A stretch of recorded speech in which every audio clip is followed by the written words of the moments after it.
Bom dia, nós somos alunos da disciplina de Métodos de Diagnóstico Laboratorial em Doenças Infecciosas. O meu nome é Giovana. Meu nome é Fernanda.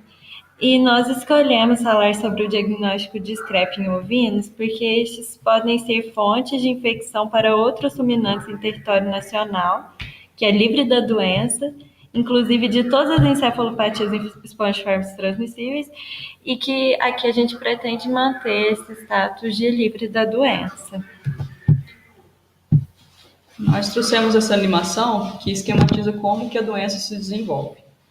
A doença ela vai ocorrer na presença do prion, codificado pelo gene PRPSC, que é a isoforma da proteína normal, que é codificada pelo gene PRPC. Então, o prion ele pode ter origem da mutação do gene PRPC, ou o animal ingere esse prion a partir de tecidos de origem animal infectado. Uma vez em circulação, ele tem a capacidade de ultrapassar a barreira hematoencefálica e chegar dentro de células do sistema nervoso central. Dentro dessas células do sistema nervoso central, está ocorrendo a codificação das proteínas normais a partir do gene PRPC. E essa isoforma da proteína do prion, ele vai causar uma alteração na conformação da estrutura terciária e quaternária da proteína.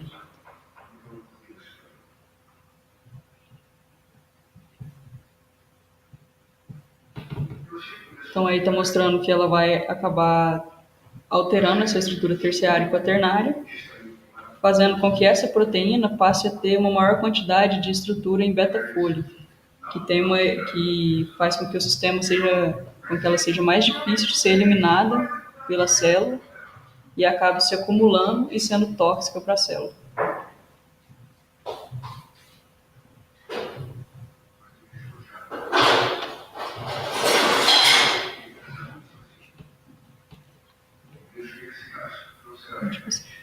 Então, essa proteína ela vai acabar se acumulando e sendo tóxica para os neurônios, e isso vai progredindo por todo o sistema nervoso central.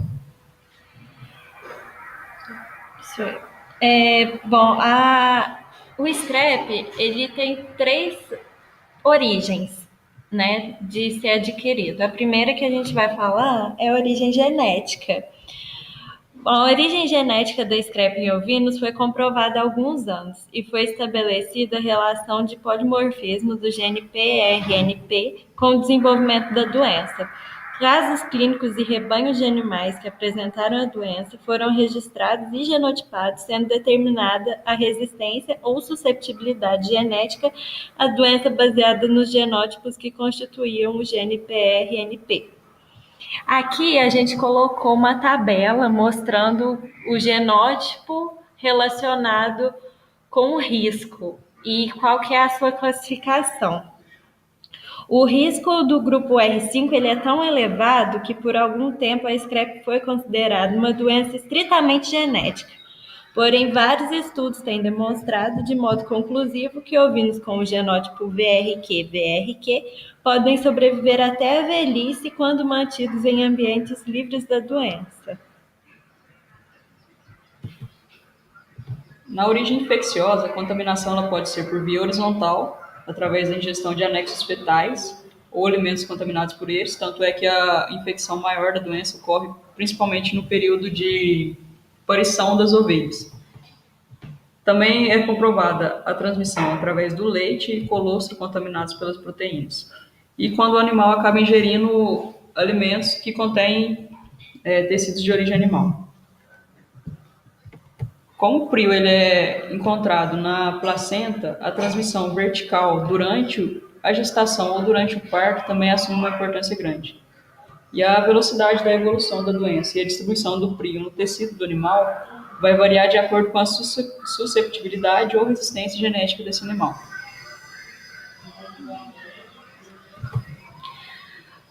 Com a origem esporádica.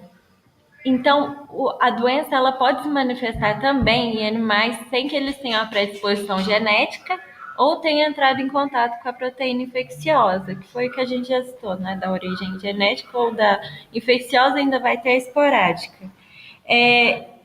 Ela é explicada pelo alto nível de metais na forma de cátions, principalmente manganês, no sistema nervoso central.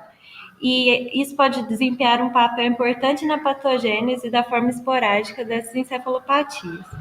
Os cátions de valente de manganês e de níquel podem interferir na produção de metaloproteínas, que requerem metais específicos para constituir o dobramento da proteína.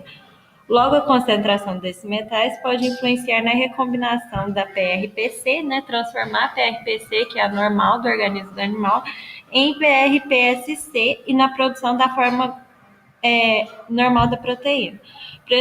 Propõe-se que formas de cátions trivalentes de manganês estão relacionadas com o desenvolvimento das mais importantes encefalopatias espongiformes transmissíveis. Esse é o outro vídeo.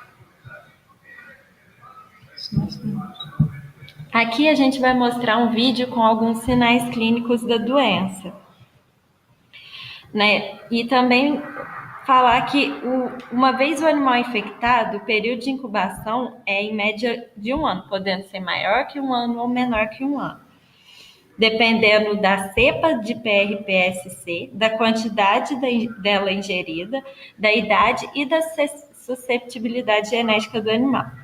Os sinais clínicos são esse prurido intenso, que a gente vê o animal se coçando e ele acaba ficando com essas lesões na pele, né? Essa retirada de tufos de lã, tanto da pele do corpo quanto da pele da face.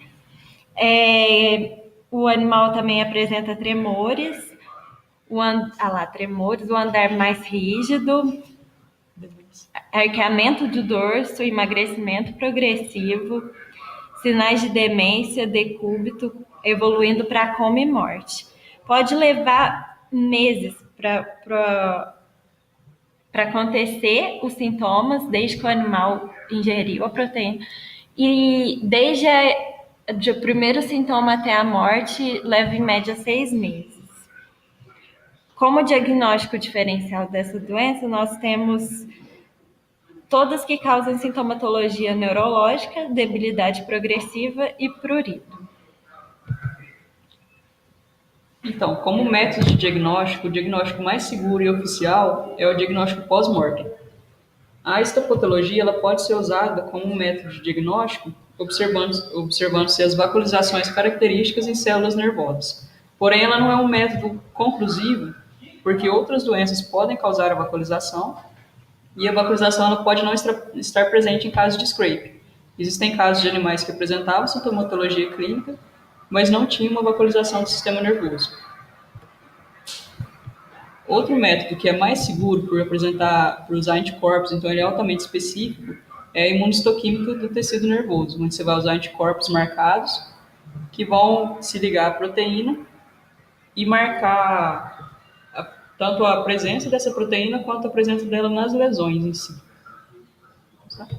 E o método de Western blot e o ELISA são os métodos de diagnóstico final oficial que são realizados apenas no laboratório oficial da OIE.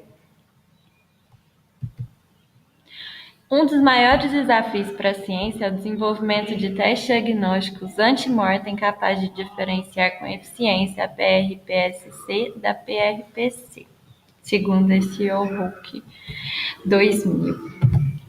Então, como método de diagnóstico antemortem, se utiliza a imunistoquímica de biópsias de terceira pálpebra, tonsila palatina e tecido linfóide associado à mucosa reto anal. Porém, a biópsia da terceira pálpebra e da tonsila palatina, além de ser de manejo difícil, animais que apresentam uma resistência genética podem não apresentar essa proteína nessas regiões. Então, o tecido linfóide associado à mucosa reto anal, ele se apresenta mais seguro como método de diagnóstico porque a proteína geralmente está ali em qualquer das situações e o manejo da coleta do material é bem mais fácil do que os outros. Então, a literatura cita que ela apresenta uma sensibilidade de 97% e uma especificidade de 100%. Bom, agora que a gente já fez uma breve apresentação do que é a doença, e dos métodos diagnósticos mais utilizados, a gente vai propor um método para fazer o diagnóstico dessa doença, como a gente vai ver, de forma mais rápida e mais fácil e menos invasiva. Para a determinação da presença de prion do scrap em sangue de ovinos e caprinos importados de país endêmico, para facilitar esse diagnóstico. Bom, a proposta do método. Estudos comprovam que o prion está associado às células mononucleares, principalmente monócitos, linfócitos T e linfócitos B, do sangue de ovelhas naturalmente infectadas pelo scrap. O prion pode ser marcado por anticorpos específicos, então o jeito de realizar isso que a gente propõe é... Então, pode ser feita a coleta do sangue pela veia jugular ou qualquer outra via. Pode ser feita a centrifugação e separar somente a porção leucocitária ou ainda separar somente os monócitos do sangue e aplicar o método de ELISA, que vai usar como base anticorpos específicos para o prion. E como vantagem, ela apresenta uma maior facilidade por não precisar de se realizar uma biópsia do tecido, uma coleta de sangue é bem mais fácil do que a biópsia. É menos invasivo, igual a biópsia da mucosa retonal, apesar de ser mais segura do que as outras, ela ainda pode causar um grau de sangramento ali. Como usa anticorpos específicos, é um método altamente específico também. É mais rápido de se realizar e você pode repetir esse teste mais rápido do que se você realizasse uma biópsia, porque na literatura cita que a biópsia retal ela só pode ser repetida após 14 dias. Já a coleta de sangue pode ser repetida logo no dia seguinte. Bom, como considerações finais, é necessária a realização de estudos que confirmem a sensibilidade do teste proposto, por ser a scrap uma doença de grande preocupação internacional. Isso vai possibilitar um rápido diagnóstico, além da prevenção da doença por meio da não importação de animais positivos para o Brasil, por exemplo.